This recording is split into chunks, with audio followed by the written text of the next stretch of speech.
Hi, I'm Sean Parsons, and I'm running for Athens City School Board.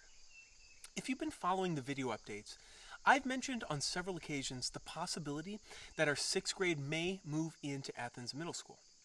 There are still a good number of things to be decided with the configuration of our buildings in the district, and it very well may be that the 6th grade does not become grouped with the 7th and 8th graders. The school board has requested more information as to what the 6th grade moving to the middle school would entail, both in relation to the usage of space and the potential philosophical shift that would come from the 6th grade joining the building. So, what is a middle school concept, and how does it differ from a junior high one? I'm going to try to give a quick overview of this and hit some of the more apparent differences between them both. To go through the entire history of the middle school movement and its growth over time would require a journey back to the 60s when the middle school philosophies began to take shape. Putting the 6th grade in Athens Middle School does not suddenly make Athens Middle School a middle school. But wait, you say, isn't Athens Middle School already a middle school? It says so right there on the sign. Well, yes, it's a school in the middle of our elementary and high school grades, but it's actually organized more like a junior high school.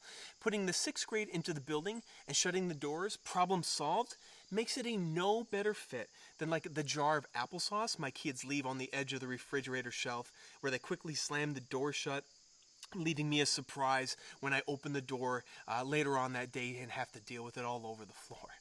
But whereas junior high focuses largely on the cognitive development of a student, like problem solving, memory, language, etc., a middle school takes into account both cognitive development and affective development. And affective development is painted broadly as emotional development. Students in a junior high setting often see their days organized largely by a bell schedule where they move from class to class. These classrooms are more or less organized and located by subject area. A middle school, however, may have teachers grouped into teams that aren't single subject driven, and they are more interdisciplinary. The classrooms of group teachers would ideally be located close together.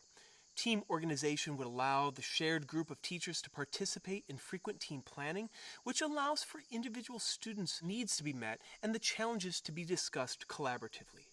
Student scheduling is met with different practices and not driven by a bell. A junior high organization looks more like a high school, and as the name implies, is a junior high school.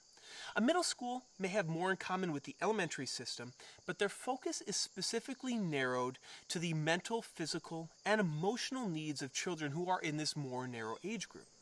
A middle school recognizes that middle school children benefit from programming that's designed specifically for their cognitive and emotional needs, acknowledging that they're not really mini high schoolers, nor are they large elementary students. The middle school philosophy isn't only if we consider moving our 6th grade to the middle school, because middle childhood ranges from the 4th to 9th grade. So if the board decides to pursue the 2K3 option, we might have our middle school looking like a 4-5 or a 4-6, eventually feeding into our current 7th grade and 8th grade building at the middle school. So that's a brief overview of what a middle school or a junior high concepts are. And as always, I'd love to hear from you. You could reach out to me at sean@seanparsonsforacs.com, and I would love to earn your vote on November 7th for Athens City School Board.